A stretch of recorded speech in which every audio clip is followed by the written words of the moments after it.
The story of Handsome Jack began and ended in Borderlands 2. Or it began insofar as it was the title that introduced the character. But the legacy of the character is so great such that his role in the franchise and his status as an icon often eclipses other characters. And his shadow as a well-executed villain amongst the Borderlands fanbase is a presence that's very often felt. But his story and presence is one that's acknowledged even outside the devoted Borderlands community.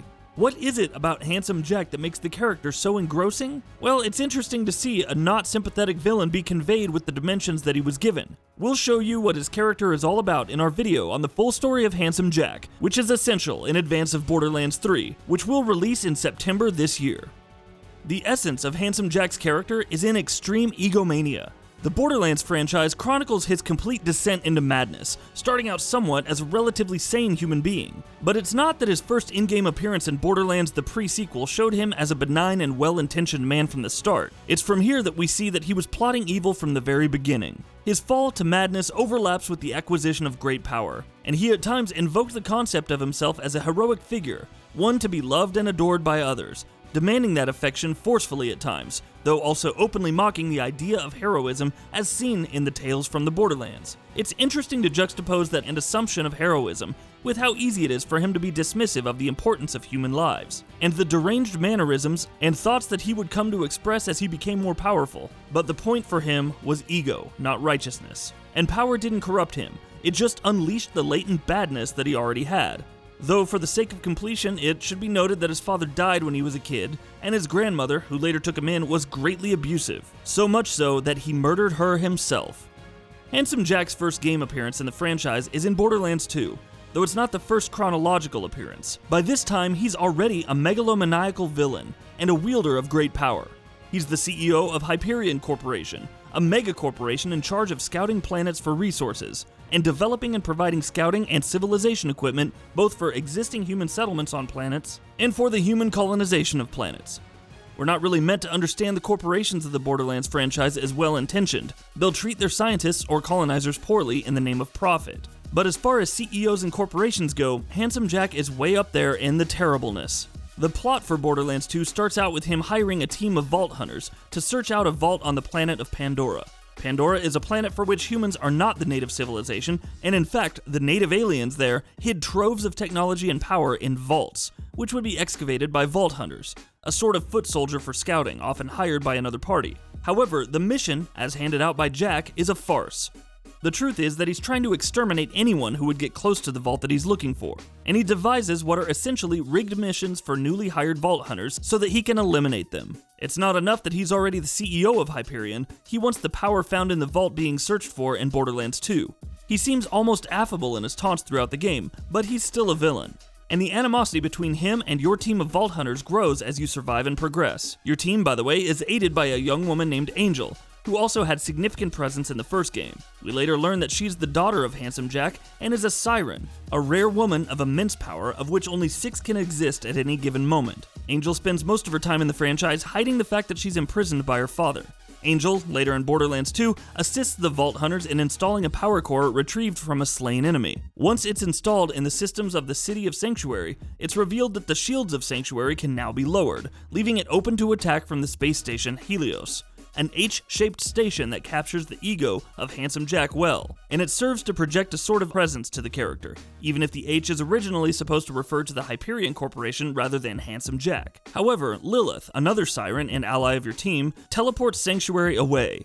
It turns out that Handsome Jack is keeping Angel alive so that he can use her power to charge a vault key, which will open the vault that he's after in Borderlands 2. Though previously under duress, Angel cooperates with your team, eventually leading you to her so that she may die and the vault key cannot be charged with her power, leaving the vault closed. While Handsome Jack summons a great defense to impede your progress, the Vault Hunters succeed and Angel perishes. But Jack teleports in and captures Lilith, accompanying your team, and uses her own siren powers to fully charge the vault key. He makes his way to the vault, opens it, and unleashes the Warrior, an ancient magma being of immense power, and it serves as the game's last boss, with Jack also being fought in the vault before that. After the Warrior's defeated, Handsome Jack is killed by the end of the game. The next major release for the Borderlands franchise is Borderlands the Pre-Sequel, which takes place after the first game but before the second game. The main purpose of the game is to tell the story of Jack's rise to power and descent into madness.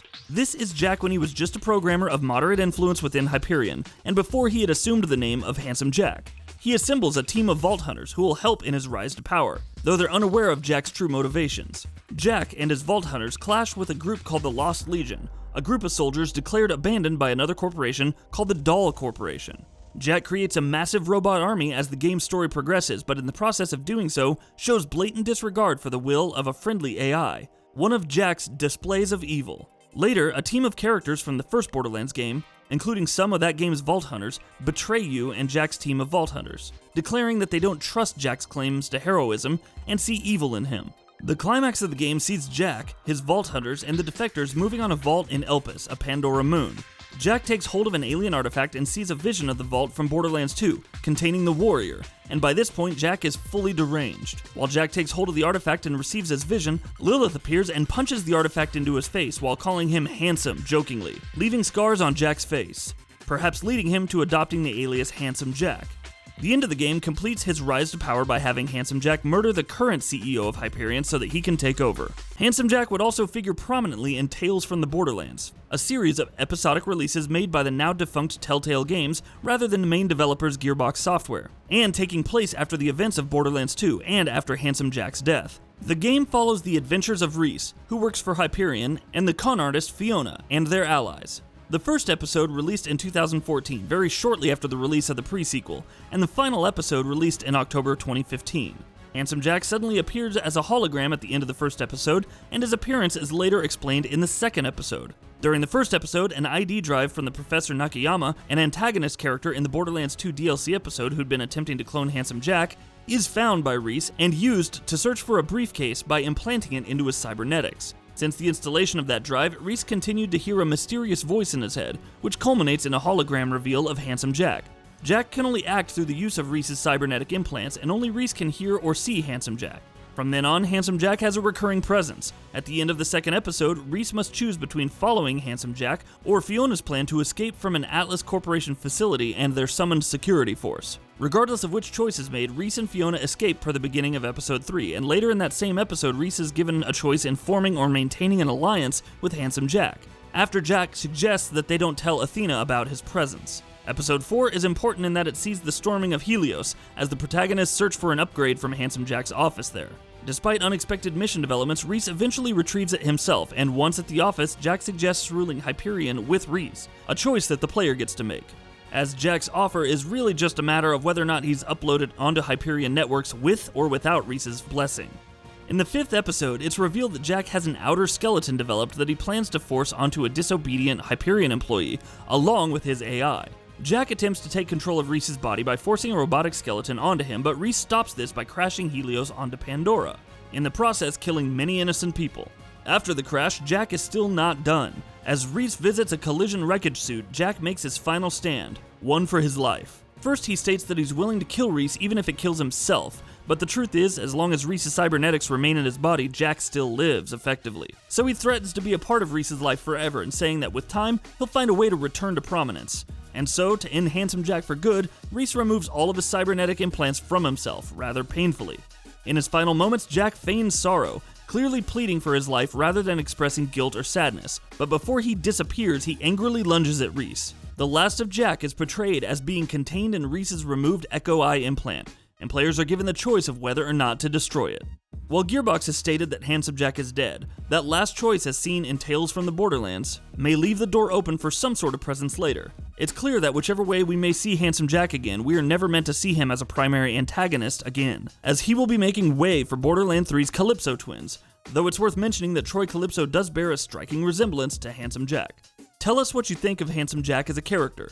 Do you think that there's too much, just enough, or not enough Handsome Jack in Borderlands? There are franchises where the main villain seems to repeat over and over again, as seen with Eggman, Bowser, and Neo Cortex. But at what point do they overstay their welcome? Or for what reason would it not matter if we saw them again anyway? The answer is probably that in a franchise that's as story-heavy as Borderlands, all characters have their time, and their moment of, for all intents and purposes, departure. As always, thanks for watching. And that wraps it up. If you like what we're doing, please consider subscribing to our channel. We upload new videos daily. Also, don't forget to switch on the bell notification icon, that way you don't miss out on any of our videos.